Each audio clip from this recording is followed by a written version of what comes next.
Y a-t-il ou pas moins d'arrêts maladie chez les fonctionnaires? On en parle avec Mathieu Plane. Bonjour. Bonjour David. Directeur adjoint du département d'analyse et prévision de l'OFCE. Pourquoi est-ce qu'on en parle? Parce qu'il y a une étude, l'étude Sofaxis, sur l'absentéisme, encore une fois, dans la fonction publique locale, les collectivités territoriales, et qui montre quoi? On va donner les chiffres, mais qui montre que le fait d'avoir rétabli le jour de carence, c'est ce qu'a fait le gouvernement d'Édouard Philippe, Premier ministre, en 2018, ça marche. Quand on voit les chiffres, un truc de dingue.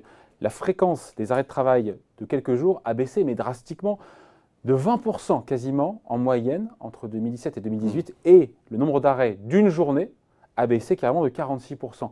C'est spectaculaire, ça marche. Oui, c'est spectaculaire. On rappelle peut-être au passage, le jour de carence, c'est le jour de carence, c'est le fait que quand vous êtes malade, quand vous êtes malade, le premier jour n'est pas payé. Il y a 3 jours de carence dans le secteur privé. C'est vrai qu'un des arguments, notamment de la fonction publique, c'était de dire que ce jour de carence, il y a même 3 jours de carence dans le secteur privé, était lié à des conventions collectives, souvent pris en charge par les entreprises. Ouais, pas tout le temps non plus. Hein. Pas dans 2 tiers des cas.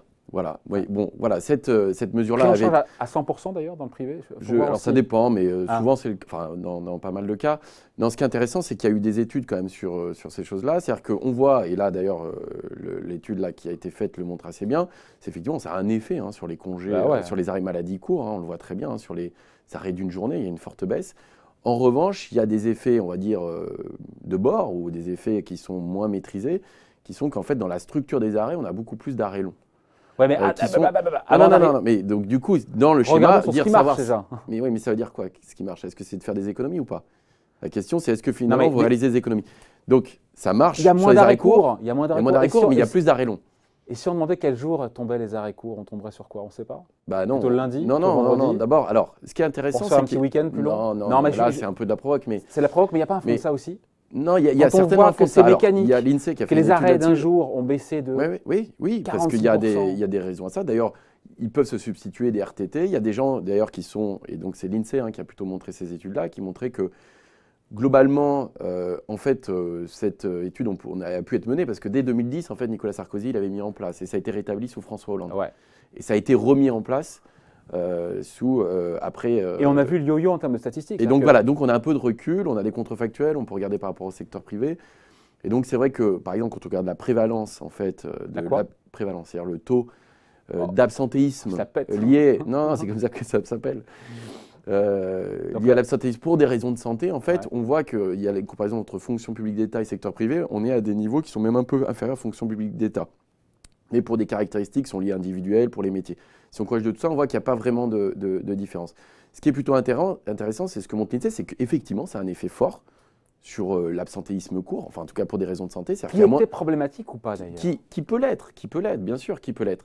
Mais en revanche, ce que montre l'INSEE, c'est qu'en fait, pourquoi il y a un allongement de l'absentéisme, en fait, pour des raisons de santé, sur des absentéismes plus longs? La première chose, c'est que, effectivement, un certain nombre de personnes, quand on sont un peu malades, vont décider de continuer à travailler. Sauf que derrière, si ces gens-là, après, développent, pour des raisons de santé, des choses qui peuvent être plus graves, parce qu'ils devraient s'arrêter, finalement, vont s'arrêter après plus longtemps. Ça, c'est la première chose.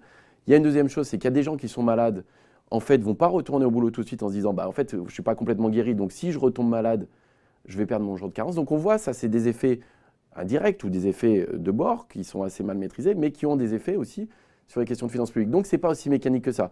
C'est un effet sur l'absentéisme, en tout cas pour des raisons de santé, sur des durées courtes.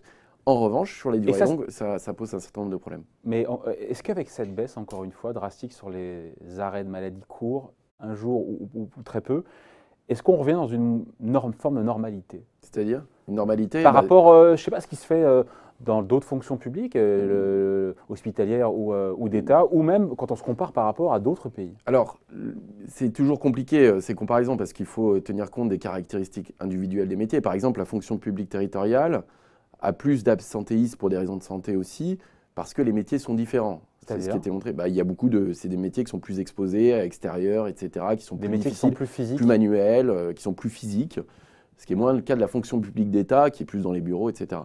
Donc c'est vrai que comparer, c'est toujours très compliqué.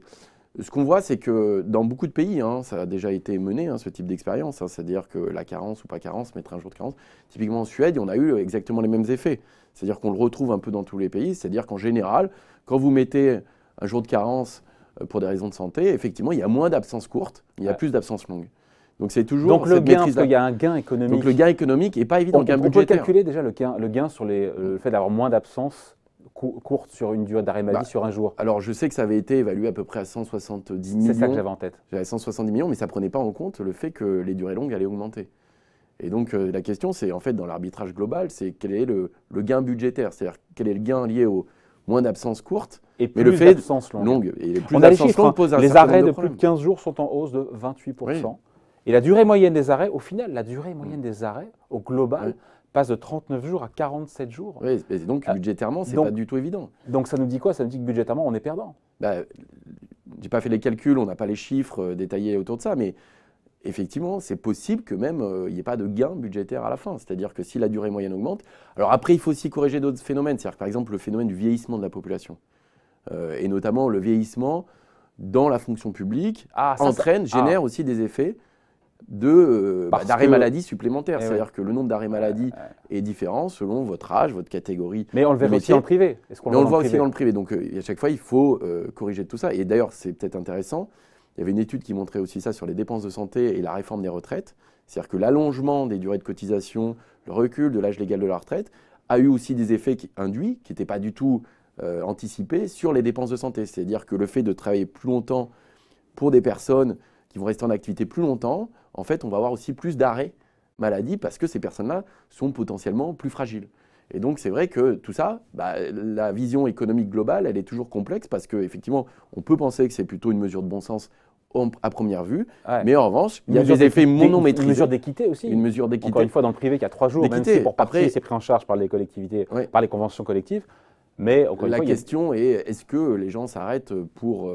voilà, est-ce qu'ils sont… Normalement, il faut quand même un certificat médical. Enfin bon, il y a un certain nombre de choses. Vous ne pouvez pas poser un arrêt maladie comme ça. Donc, parfois, il y a de la complaisance. Mais il y a quand même… Voilà, il y a une forme de complaisance. Mais qu'on n'arrive pas à mesurer. Qu'on n'arrive pas vraiment à mesurer. Et une fois de plus, le nombre… Enfin, le chiffre est quand même clair. Pardon, les baisses de 46%, encore une fois, les arrêts de travail d'un jour, ça dit beaucoup de choses. Oui, mais ce qui montre aussi les choses, c'est que le nombre d'arrêts maladie, enfin le nombre l'absentéisme pour des raisons de maladie, en fait, le nombre de jours…